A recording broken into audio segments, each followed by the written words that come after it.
1장 1절부터 14절까지 읽겠습니다. 태초에 말씀이 계시니라. 이 말씀이 하나님과 함께 계셨으니 이 말씀은 곧 하나님이시니라. 그가 태초에 하나님과 함께 계셨고 만물이 그로 말미암아 지은 바 되었으니 지은 것이 하나도 그가 없이는 된 것이 없느니라. 그 안에 생명이 있었으니 이 생명은 사람들의 빛이라. 빛이 어둠에 빛이 되어 어둠이 깨닫지 못하더라. 하나님께로부터 보내심을 받은 사람이 있으니 그의 이름은 요한이라. 그가 증거하러 왔으니 곧 빛에 대하여 증언하고 모든 사람이 자기로 말미암아 믿게 하려 함이라. 그는 이 빛이 아니요 이 빛에 대하여 증언하러 온 자라. 참 빛 곧 세상에 와서 각 사람에게 비치는 빛이 있었나니 그가 세상에 계셨으며 세상은 그로 말미암아 지은 바 되었으되 세상이 그를 알지 못하였고 자기 땅에 오매 자기 백성이 영접하지 아니하였으나 영접하는 자 곧 그 이름을 믿는 자들에게는 하나님의 자녀가 되는 권세를 주셨으니 이는 혈통으로나 육정으로나 사람의 뜻으로 나지 아니하고 오직 하나님께로부터 난 자들이니라. 말씀이 육신이 되어 우리 가운데 거하심에 우리가 그의 영광을 보니 아버지의 독생자의 영광이요 은혜와 진리가 충만하더라. 아멘. 기도하겠습니다.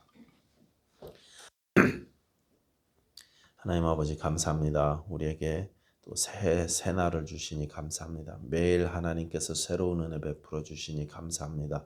금년 한 해도 또한 새로운 은혜 주실 줄로 믿습니다. 하나님 우리가 믿음 지키며 주님을 바라며 예수 그리스도를 바라보며 이길 수 있는 한 해 될 수 있도록 도와주시고 또 우리 성도들 가운데 연약한 분들 더욱더 붙잡아 주시고 인도해 주셔서 우리가 2024년 한 해는 더욱 믿음의 진보를 이루고 또 육신적으로도 건강하며 하나님께 영광 돌리는 삶 될 수 있도록 우리를 축복하여 주시옵소서. 오늘 함께 예배하지 못하는 성도들 주님 기억해 주시고 그들의 연약함을 돌봐 주시옵소서. 감사드리며 예수님 이름으로 기도하였습니다. 아멘. 오늘부터 새해를 맞이해서 요한복음 보도록 하겠습니다. 요한복음의 저자는 사도 요한이죠. 예수님의 제자였던 사도 요한이고 기록 목적은 20장 31절에 잘 나와 있습니다. 아예 대놓고 내가 왜 이 책을 썼는지 이야기를 하는 장면이 20장 31절입니다. 예수님이 하나님의 아들이신 것을 믿고 구원받게 하려고 기록했다. 이렇게 아예 써놨어요. 또 이 요한복음의 내용을 분류하면 이게 총 21장까지 있지 않습니까? 21장까지 한 네 부분으로 나누면 첫 번째는 1장인데 이게 서론격이고 약간 사변적으로 예수님을 설명합니다. 말씀이신 예수님. 두 번째는 2장부터 12장까지인데 거기는 예수님께서 하셨던 사역을 이야기하고 있습니다. 13장부터 17장까지가 세 번째인데 십자가를 앞두신 마지막 밤에 예수님께서 하신 가르침입니다. 다락방 강화라고 보통 이야기하죠. 그리고 마지막으로 18장부터 21장까지가 십자가의 죽음과 부활에 대해서 말씀하시고 있습니다. 오늘 본문 1장을 보시면 1장 1절 여러분 이제 다 같이 보겠습니다. 1장 1절 시작. 태초에 말씀이 계시니라. 이 말씀이 하나님과 함께 계셨으니 이 말씀은 곧 하나님이시니라. 자, 1장 1절 한 구절에 가장 많이 나오는 단어가 뭐예요? 말씀이죠. 여기 이 한 구절에 3번이나 반복해서 나옵니다. 중요하니까 여러 번 나오겠죠. 한 구절에 2번 이상 반복돼서 나오는 단어들은 다 여러분 신경 쓰셔야 됩니다.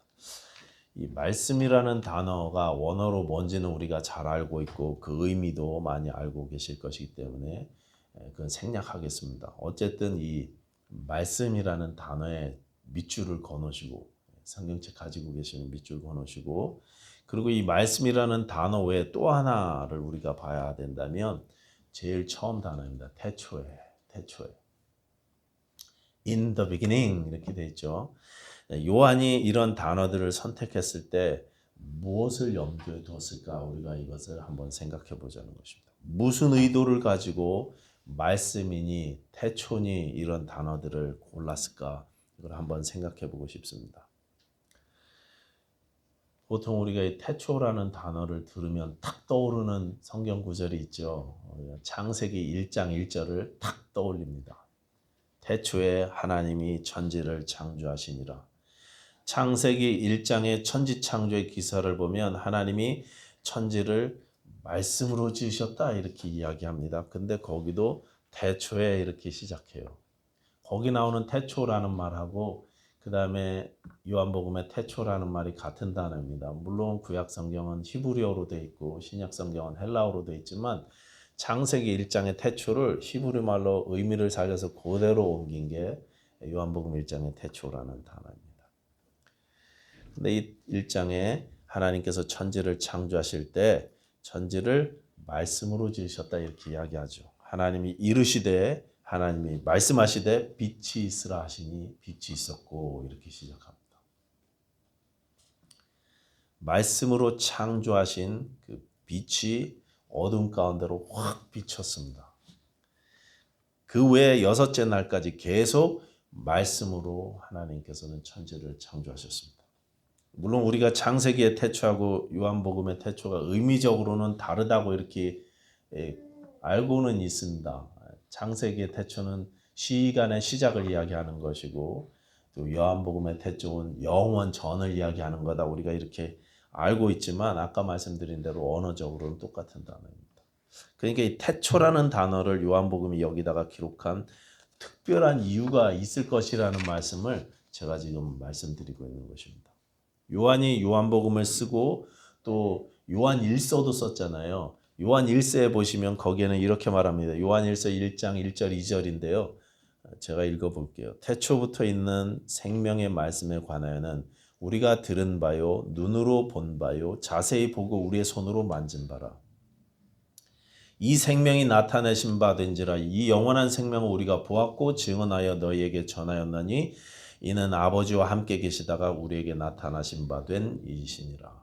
여기도 태초 또 말씀이 나타났다, 비추었다, 또 생명 이런 표현이 그대로 등장합니다. 요한복음처럼 이 창세기를 떠올릴 수밖에 없는 그런 단어들을 요한 1서에도 이야기하고 있다는 것입니다. 같은 저자니까 그렇게 이야기하셨겠죠. 요한복음에서 했던 강조를 요한 1서에서도 똑같이 사용하고 있습니다. 자, 이제 오늘 본문 요한복음으로 다시 가서 1장 5절을 보시기 바랍니다. 1장 5절 다 같이 읽겠습니다. 시작. 빛이 어둠에 배치돼 어둠이 깨닫지 못하더라.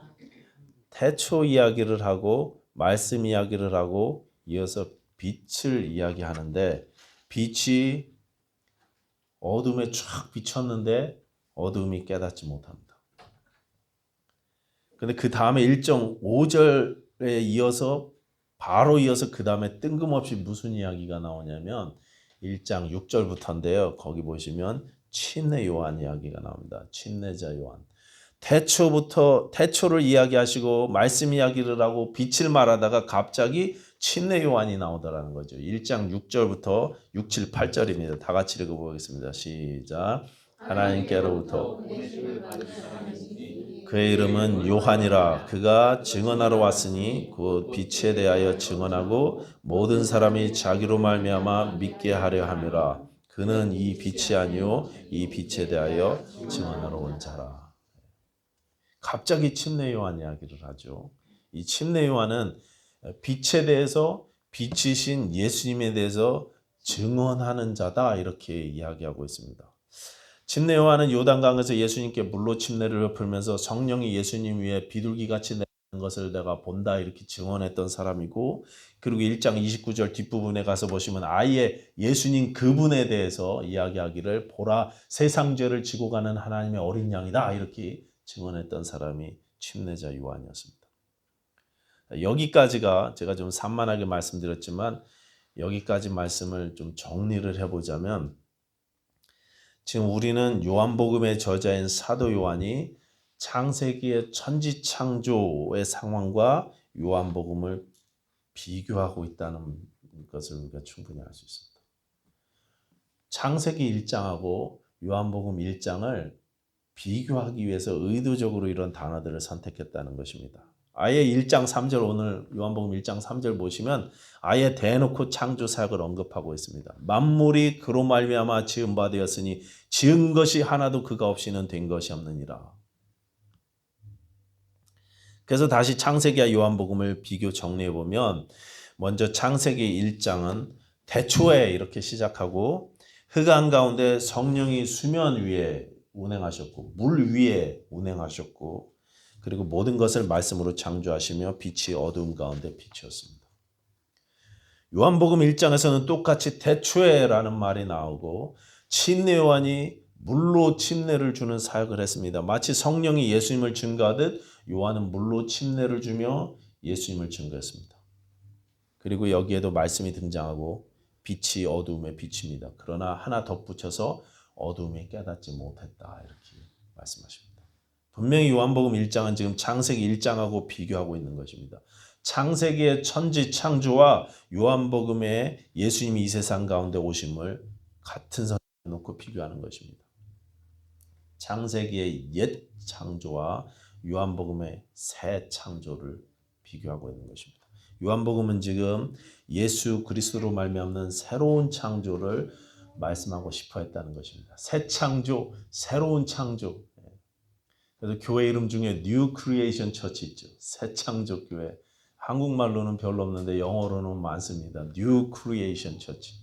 새 창조. 요한복음에서 이야기하는 주제인 것입니다. 그래서 결론이요. 1장 12절입니다. 1장 12절 다 같이 읽어보겠습니다. 시작. 영접하는 자 곧 그 이름을 믿는 자들에게는 하나님의 자녀가 되는 권세를 주셨습니다. 영접하는 자, 빛이신 예수님을 자신의 삶에 받아들이는 자가 하나님의 자녀가 됩니다. 새로운 창조가 이루어집니다. New creation, 새롭게 다시 태어나는 것입니다. 예. 그러면 이제 새로운 창조 그러면 새 피조물 그러면 우리가 고린도후서 5장 17절 떠올리죠. 그런즉 누구든지 그리스도 안에 있으면 새로운 피조물, 새로운 창조물이라. 이전 것은 지나갔으니 보라 새 것이 되었도다. 새 피조물, 새 창조. 요한복음은 이제 이 새 창조에 대해서 이야기하고 싶어 한다는 말씀인 것입니다. 우리는 다 이 새 창조를 입어야 되죠. 입은 사람들이죠. 예수님을 삶 가운데 영접해서 이 세상 모든 사람들은 새롭게 창조되어야 합니다. 이제까지와는 완전히 다른 새로운 존재로 새로운 삶을 살아야 합니다. 그런데 그런 새로운 삶은 내 옛날의 세계관이 바뀌게 됩니다. 새로운 창조를 일으키게 되면 옛날의 세상을 보던 눈하고 이제 세상을 보는 눈이 바뀝니다. 내 옛날의 경험들과 내 삶을 바라보던 눈, 심지어 내 죄악된 삶의 스타일까지 다 바뀌게 됩니다. 옛날의 상처와 아픔들도 다 바뀌게 됩니다. 새로운 창조를 입은 사람들이 그렇습니다. 그런 삶을 오늘 본문은 독생자의 영광을 보는 삶이라고 말씀하고 있습니다. 1장 14절 다 같이 보겠습니다. 1장 14절 시작. 말씀이 육신이 되어 우리 가운데 거하시매 우리가 그의 영광을 보니 아버지의 독생자의 영광이요 은혜와 진리가 충만하다. 우리가 그의 영광을 보니 그 영광을 봤다 그러죠. 여기 하나님의 영광을 봤다는 사람들이 나오는데 출애굽기 33장에 보시면 모세가 너무나 괴롭고 힘들어서 기도하기를 뭐라 그러냐면 하나님 나에게 하나님의 영광을 보여주시옵소서 이렇게 기도했던 적이 있습니다.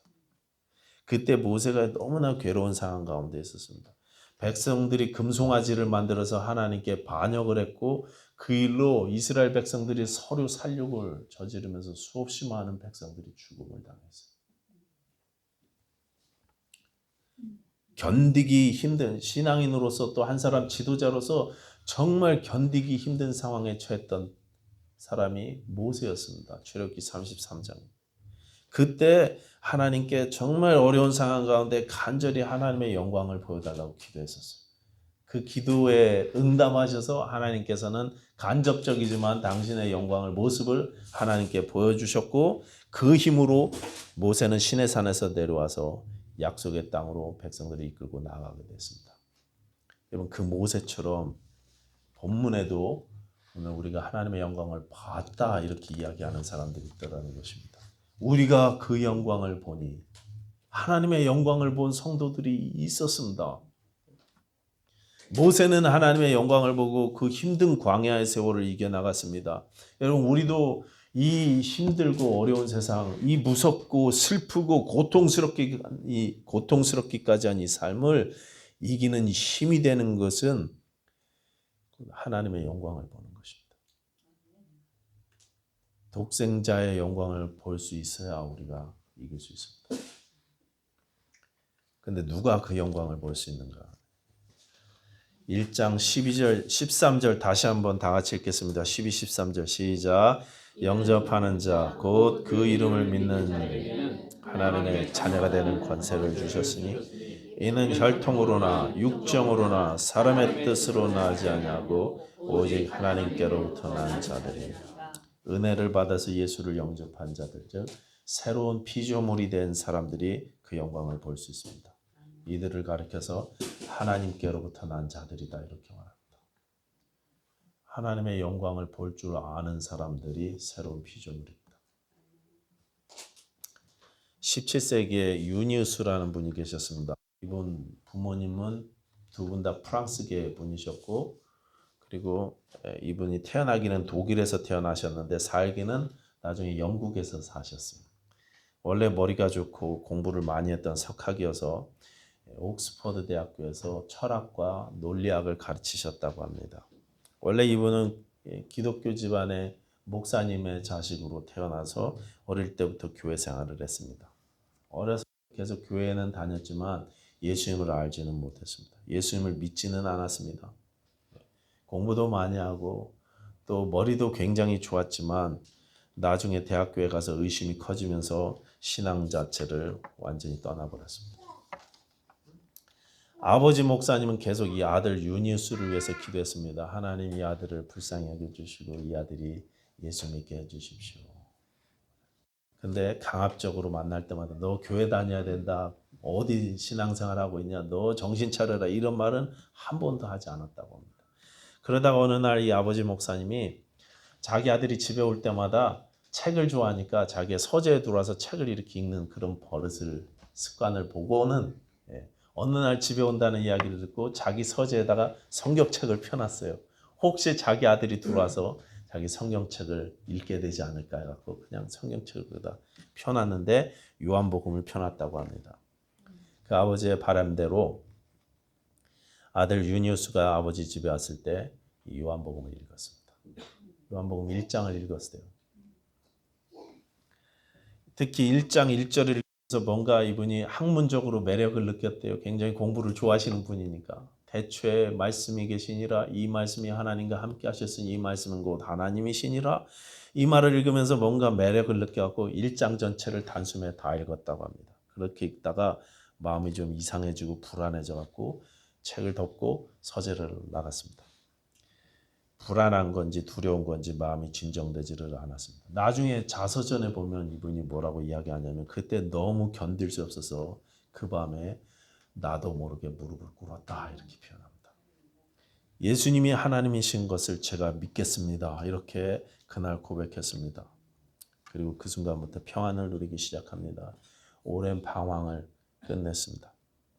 그리고 이후에 이분이 신학교에 가셔서 머리가 좋으셔갖고 신학자로서 평생 나중에 무슨 일을 하셨냐면 성경 사본을 공부하셨어요. 그래갖고 지금 브리테니커 백과사전에도 이분이 이름이 나옵니다. 아주 큰 사역을 감당하셨습니다. 이렇게 하나님으로부터 난 자는 하나님을 봅니다. 하나님을 봐요. 새로운 창조를 입은 자들은 하나님의 영광을 봅니다. 예수님을 통해서 하나님의 은혜가 무엇인지 하나님의 사랑이 무엇인지 압니다. 나를 향한 그 사랑에 감사해서 그 은혜가 나를 지배하는 삶을 살기 시작합니다. 내 상처도 내 아픔도 심지어 내 죄악된 삶도 다 이겨낼 수 있습니다. 하나님의 영광을 보기 때문에 그렇습니다. 그렇다면 우리가 정말 예수님을 통해서 하나님의 영광을 보고 있는지도 한번 생각해 봐야 되겠죠. 우리는 혹시 세상의 영광에 너무 취해 살고 있지는 않아요. 돈의 영광에 너무 취해가 지배받고 있지는 않은지. 그래서 그냥 몸을 망가뜨려가면서까지 계속 일하고 관계를 망가뜨려가면서까지 관계보다 재물을 더 소중하게 여기고 그러다 보니까 막 좀 여유 있는 사람들 보면 시기 질투하고 돈의 영광에 취해서 말이죠. 얼마 전에 우리 주기한 목사님 복권 당첨되셨다는 소리를 듣고 제가 배가 얼마나 아프던지 어떻게 하면 저 햄버거를 하나 얻어먹을 수 그렇게 잔머리를 쓰게 되죠. 돈의 영광에 취해라. 혹시 우리는 세상 즐거움의 영광의 마음을 지배당하고 있지는 않습니까? 그래서 주의 나라가 우선순위에서 뒤로 미뤄지고 세상의 즐거움과 화려함이 내 우선순위 앞으로 촥 나서는 그런 삶을 살고 있지는 않습니까? 새 창조를 입은 사람들, 예수님을 통해서 하나님의 영광을 보는 사람들은 오늘까지 우리를 짓누르던 어두움들과 아픔들과 두려움, 불만들 이런 것들을 이겨내기 시작합니다. 물론 여전히 우리가 힘듭니다. 여전히 우리는 고통스럽고 어려움을 겪습니다. 그러나 무너지지 않습니다. 인내하고 견딜 수 있습니다. 기다릴 수 있습니다. 내가 하나님의 자녀가 되어서 하나님이 나를 사랑하신다는 사실을 알기 때문에 우리는 무너지지 않습니다.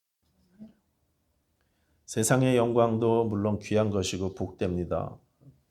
좋은 것입니다. 그러나 새 피조물인 신자들은 그것이 영혼의 삶에는 별로 의미가 없다는 사실을 알고 있습니다. 여러분 성공하셨습니까? 세상에서 그 의미가 무엇입니까?